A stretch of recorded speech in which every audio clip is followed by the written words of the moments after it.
Lord, आप सभी को जय मसीह की हमारे यूट्यूब चैनल पे आप सभी का स्वागत करते हैं। सो आइए आज हम हिफ्तिया के जीवन के विषय में देखते हैं। आज का मेरा विषय है, ऐसी कोई प्रार्थना नहीं है जिसका उत्तर परमेश्वर ना दे सके। आज का विषय है, ऐसी कोई प्रार्थना नहीं है जिसका उत्तर परमेश्वर ना दे सके।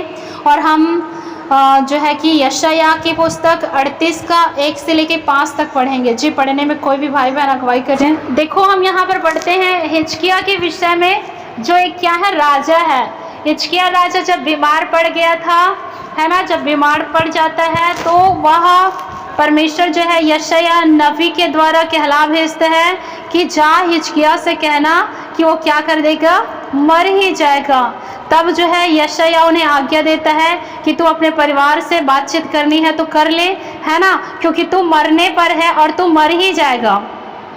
तो यहाँ पर जैसे ही हिजकिय्याह जो है राजा सुनता है इन बातों को, हिजकिय्याह राजा जो बीमार पड़ जाता है और वह मरने वाला होता है, तो वह यशायाह नबी के द्वारा जो संदेश परमेश्वर ने इनके द्वारा भेजा गया है, इन बातों को सुन करके वो क्या हो जाता है, दीवार की ओर मुंह फेर करके यहोवा से प्रार्थना करने लग जाता है और परमेश्वर से प्रार्थना करता है कि हे प्रभु, क्या मैंने सच्चाई से और पूरे मन से आपके पीछे नहीं चला? क्या मैंने आपके साथ भलाई मतलब जो है कि सही रीति से नहीं चला? और क्या करता है, हिजकिय्याह जो है बिलख बिलख करके रोता है। और जब वह बिलख बिलख करके रोने लगता है तो देखो, यहोवा परमेश्वर फिर से यशायाह नबी के द्वारा कहला भेजता है कि देख, हिजकिय्याह से कह कि मैंने उसकी प्रार्थना सुन ली है और मैंने उनके आंसू देखे हैं और मैं उनकी आयु 15 वर्ष और बढ़ा देता हूँ। हालेलुया, आमेन।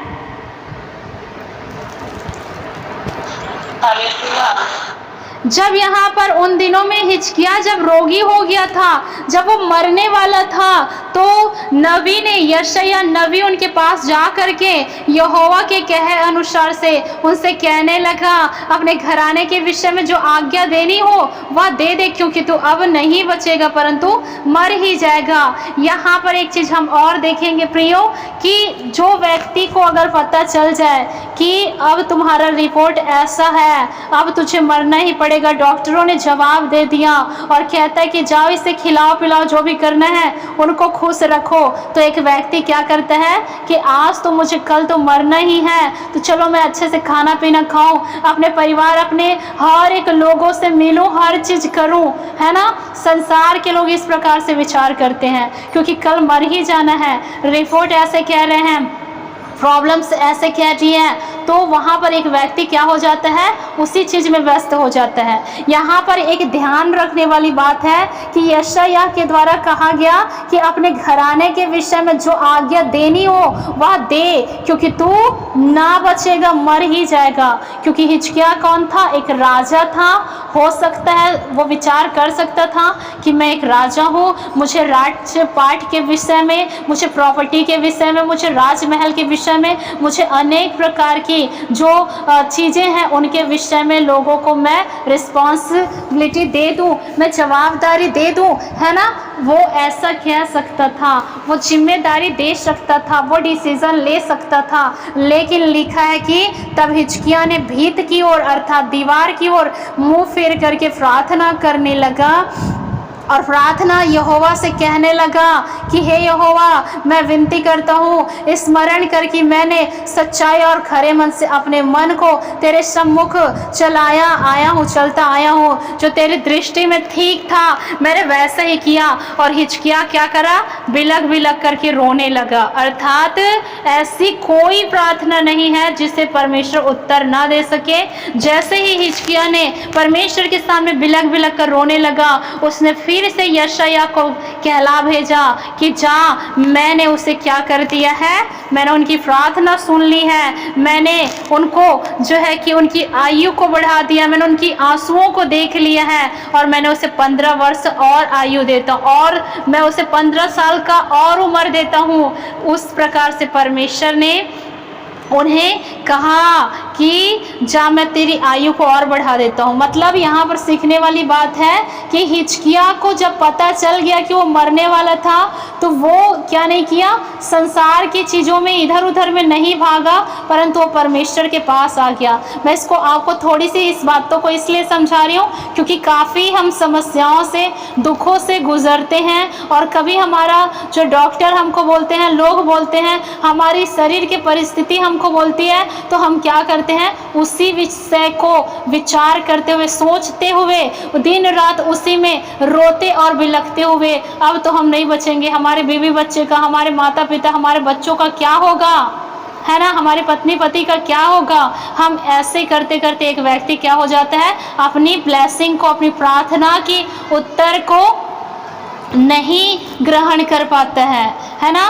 तो यहाँ पर हिजकिय्याह ने क्या किया, केवल प्रार्थना किया, और जो ऐसी प्रार्थना है जो परमेश्वर के मुंह से निकल चुका था कि वो नहीं बचेगा, मर ही जाएगा, लेकिन जब हिजकिय्याह की उस प्रार्थना को परमेश्वर ने सुना तो उत्तर दिया कि जाओ, उसका मैंने 15 वर्ष और बढ़ा दिया, मैंने उनकी प्रार्थना को सुन लिया। तो यहाँ पर ऐसी कोई प्रार्थना नहीं जिसे परमेश्वर उत्तर ना दे सके, जो कि हम देखते हैं हिजकिय्याह के विषय में। जो हिजकिय्याह को परमेश्वर ने क्या किया, जीवन दान दे दिया। एक विषय हम और पढ़ेंगे, पहला सामुएल पहला अध्याय का 9 से लेके 10 तक और 27 को, 9, 10 और 27 को। जब हम हन्ना की पुस्तक को पढ़ते हैं तो वहाँ पर इस प्रकार से लिखा हुआ है कि हन्ना जो है परमेश्वर के मंदिर में गई, एक चौखट के सामने, है ना, वह परमेश्वर के सम्मुख बैठी और क्या करी, गिड़गिड़ा करके प्रार्थना करने लगी और बिलख बिलख करके रोने लगी। जब परमेश्वर के दास, है ना, एली ने देखा तो उसको कहने लगा कि यहाँ किस विषय में तुम ऐसे परमेश्वर से प्रार्थना करते हो।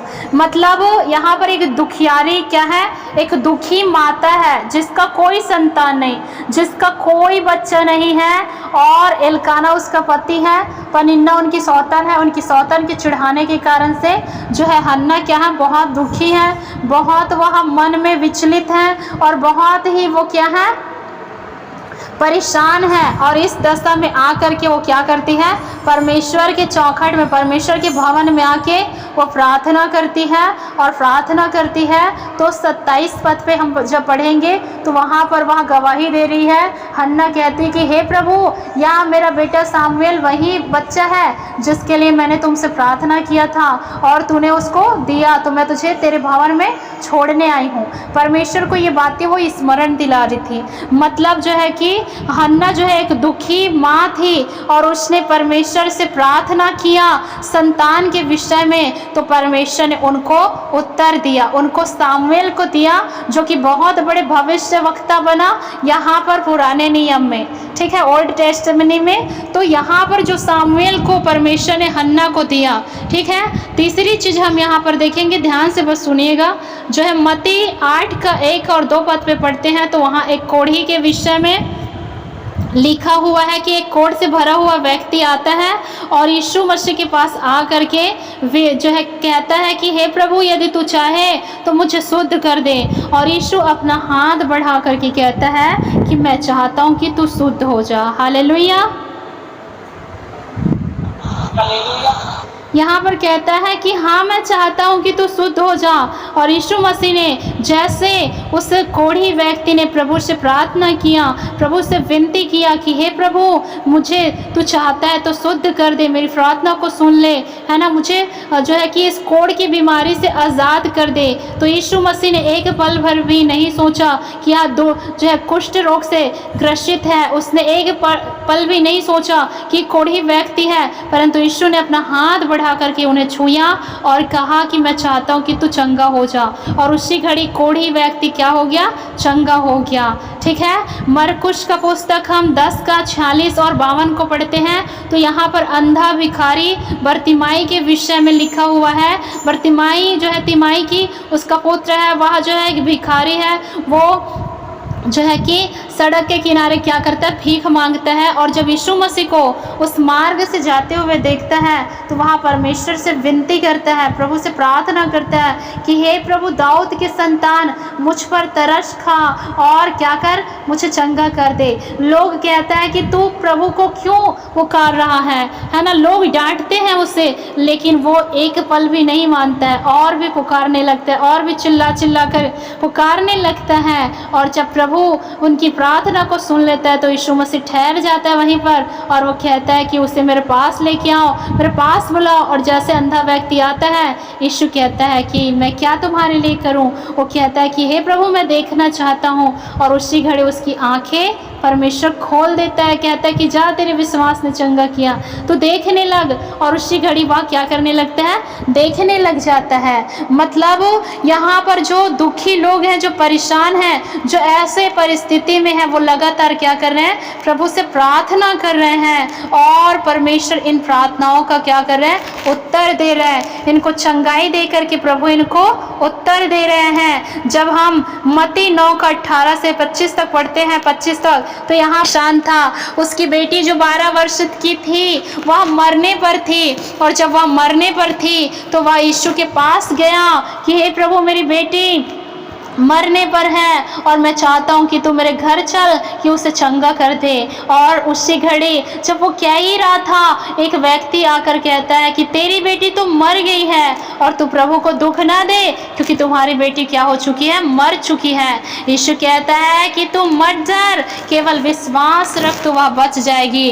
और जैसे यीशु ने उसे ऐसे कहा, उसने विश्वास रखा, ढारस बंधाया और यीशु को अपने घर लेके गया।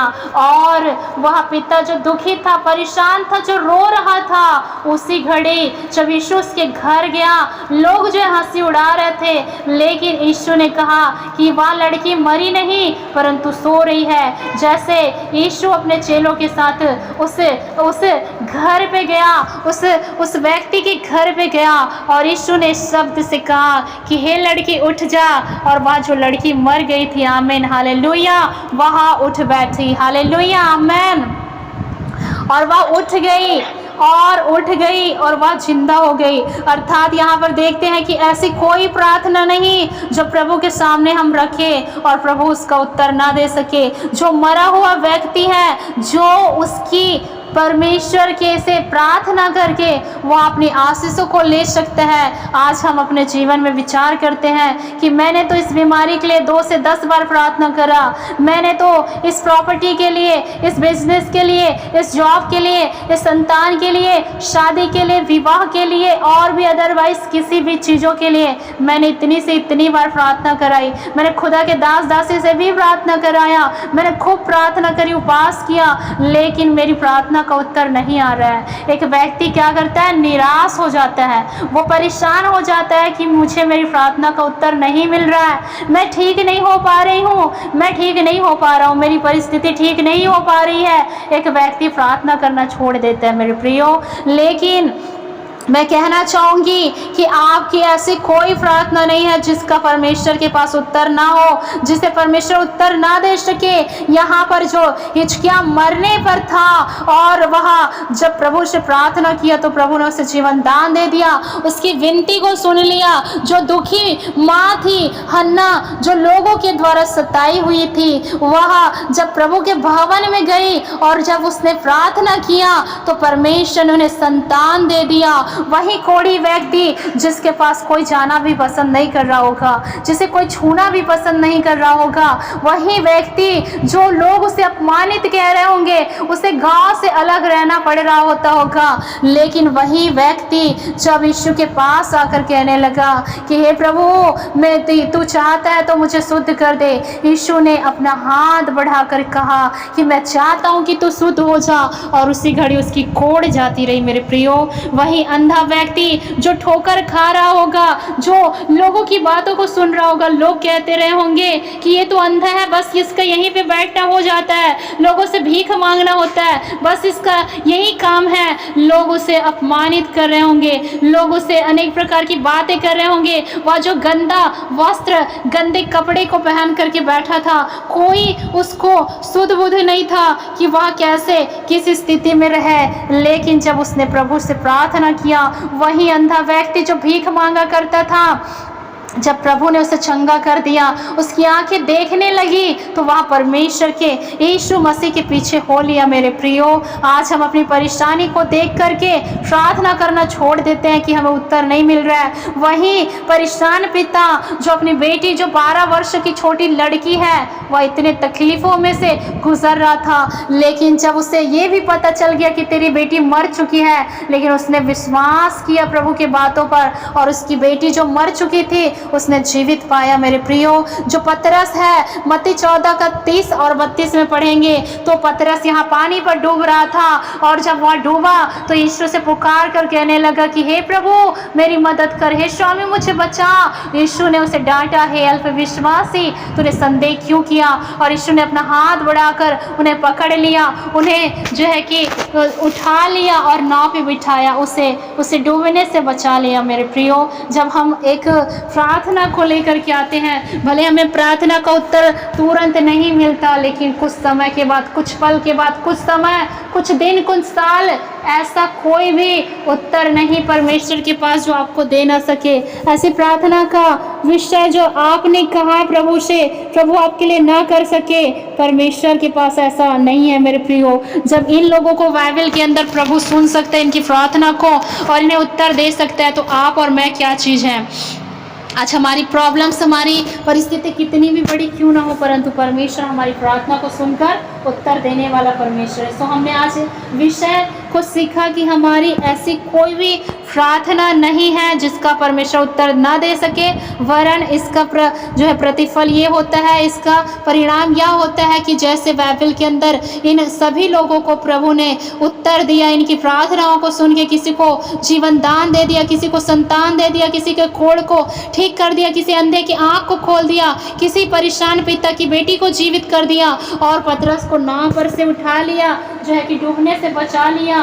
ऐसा मेरा परमेश्वर है। तो आज आपकी मेरी दुख, तकलीफें, परेशानी कितनी बड़ी क्यों ना हो, प्रभु उसको तेक्रा सखल रबा चंगा करने की सामर्थ्य रखता है, और परिवर्तना सखल रबा प्रभु से ठीक करने की सामर्थ्य रखता है, आपकी प्रार्थनाओं को आपको उत्तर देने का सामर्थ्य रखता है। हम ऐसा ना करें कि हमें प्रभु नहीं सुन रहा है, हमें उत्तर नहीं दे रहे हैं, हम अपनी प्रार्थना को बंद ना करें, परंतु और भी उपवास करें, और भी घंटों घंटों प्रार्थना करके हमें अपने प्रार्थनाओं से अपनी प्रार्थना का उत्तर प्रभु से ले लेना है। मेरे प्रियो,